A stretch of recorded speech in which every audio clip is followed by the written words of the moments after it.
क्योंकि लोग जानकारियों को शिक्षा समझते हैं, तो इन्होंने बहुत कम समय में बहुत पैसा कमा लिया।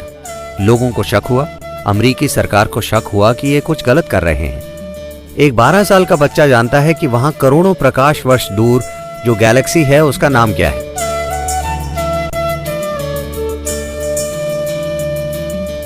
अगर आप मेरी बातों पर ध्यान नहीं देंगे तो क्या आपको पता चलेगा मैं क्या कह रहा हूं?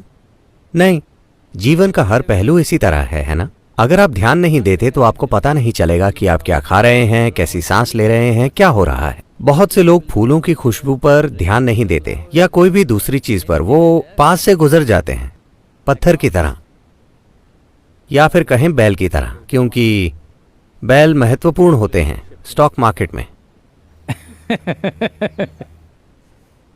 तो ये विकास प्रक्रिया में पीछे जाना हुआ। अगर आप बैल या भालू की तरह चलें तो आप पीछे जा रहे हैं। आप विकसित होकर इंसान बने हैं, इसमें लाखों साल लगे हैं। अब आपको पीछे नहीं जाना चाहिए। इंसान होने का मतलब है, इंसान के बारे में अनूठी चीज ये है कि हम वही चीजें करते हैं जो जानवर करते हैं। बस यही है कि जो जानवर करते हैं हम भी वही करते हैं, लेकिन हम उसे जागरूक होकर कर सकते हैं। ये बहुत बड़ा फर्क है।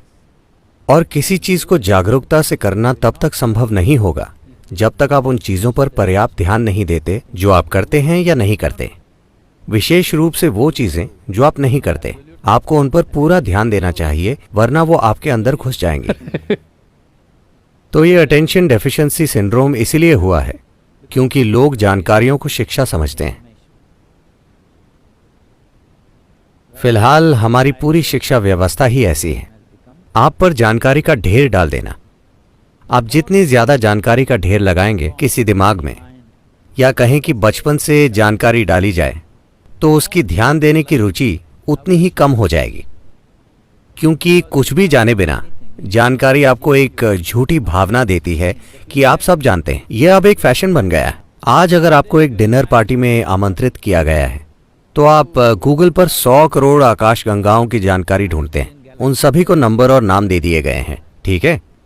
वो 567 BZ, वो गैलेक्सी, उसके बारे में आपके पास कुछ जानकारी है।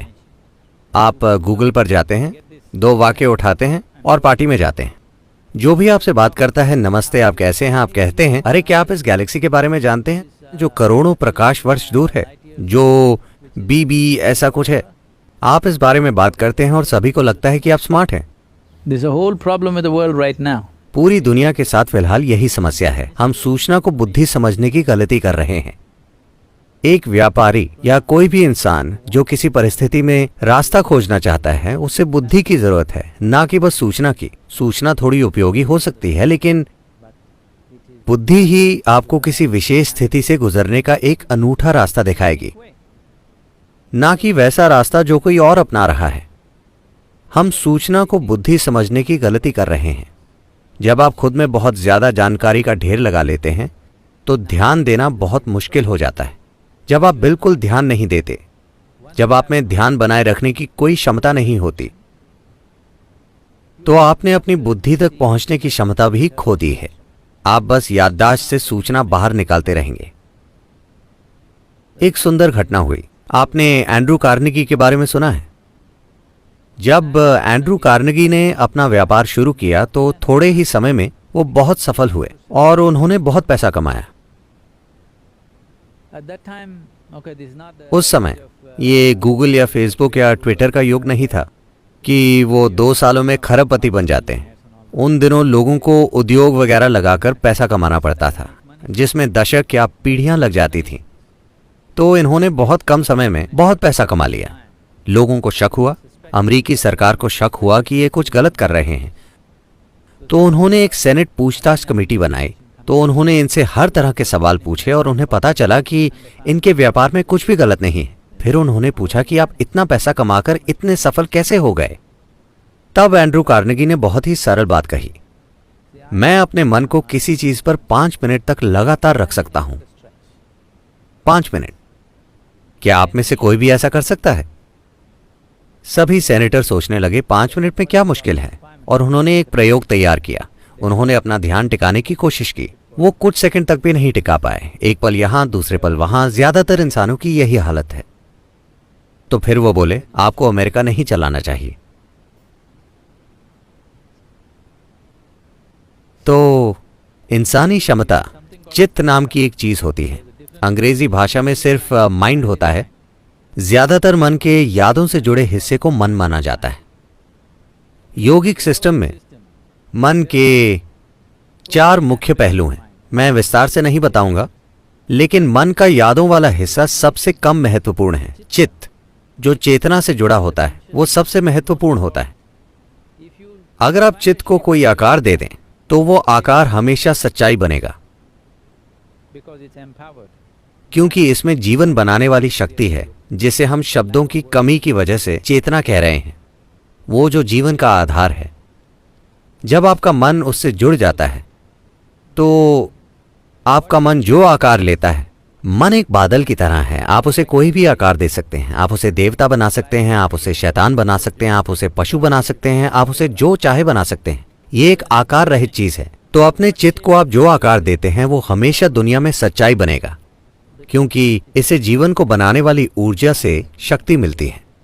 तो यही मन का सबसे महत्वपूर्ण पहलू है, ना कि यादें। यादें सिर्फ भौतिक चीजों को संभालने के लिए जरूरी हैं। ये हो सकता है कि एक व्यापारी बस भौतिक चीजों को संभालना चाहे, ये ठीक है, लेकिन मैं चाहता हूं कि व्यापारी का जीवन एक मजेदार रोमांच बन जाए, जहां नई संभावना को खोजने की प्रक्रिया उसके अनुभव में भी वाकई नई संभावनाएं लाए, ना कि सिर्फ आर्थिक संभावनाएं बने। और ये संभावना एक व्यापारी के जीवन में मौजूद है कि वो अपने व्यापार को एक आध्यात्मिक संभावना और आध्यात्मिक विकास में बदल सकता है, या अपने अस्तित्व के विकास में, जो मुझे लगता है कि सभी को खोजना चाहिए। यही वजह है कि हम एक आध्यात्मिक तत्व लाने की कोशिश कर रहे हैं। सफलता आसानी से मिलेगी किसी अन्य चीज की तुलना में, क्योंकि सफलता इसीलिए आसान नहीं होगी कि कोई जादू होगा, बल्कि इसीलिए कि आप अपनी पूरी क्षमता से काम करते हैं। अगर आप जानते हैं स्कूलों में 3 टांगों वाली दौड़ होती है। आपकी 3 टांगे होने पर भी आप धीरे भागते हैं, 2 टांगों से आप तेज भागेंगे, है ना? 3 टांगों से आपको ज्यादा तेज होना चाहिए अगर आप सिर्फ संख्याओं को देखें तो। लेकिन ये ऐसा है, ज्यादा सूचना के साथ। ज्यादा सूचना का मतलब है कि जो चीज आपकी नहीं है उसे आप अपनी यादों से जोड़ लेते हैं और उसके आधार पर अपनी पहचान बना लेते हैं। आप जितना ज्यादा वैसा करते हैं, आप उतने ही कम असरदार बनते जाते हैं। लेकिन फिलहाल हमारी पूरी शिक्षा व्यवस्था जानकारी देना है, और इंटरनेट मौजूद है। एक 12 साल का बच्चा जानता है कि वहां करोड़ों प्रकाश वर्ष दूर जो गैलेक्सी है उसका नाम क्या है, जो उसके लिए अच्छा नहीं है, क्योंकि ये ज्ञान नहीं है, ये किसी भी तरह से उपयोगी नहीं है, ये बस अपनी बढ़ाई करने के काम आता है। और सबसे बढ़कर ये आपकी ध्यान देने की क्षमता नष्ट कर देगा, क्योंकि ध्यान देने का आधार ये है कि आपको एहसास है कि आप इस ब्रह्मांड में एक कण को भी ठीक से नहीं जानते, आप एक अणु को भी पूरी तरह से नहीं जानते, इसीलिए आप ध्यान दे पाते हैं। If you think I know this, you cannot pay attention. अगर आपको लगता है मुझे ये पता है, तो आप ध्यान नहीं दे सकते। जानकारी का घमंड ही आप में ध्यान देने की कमी पैदा करता है।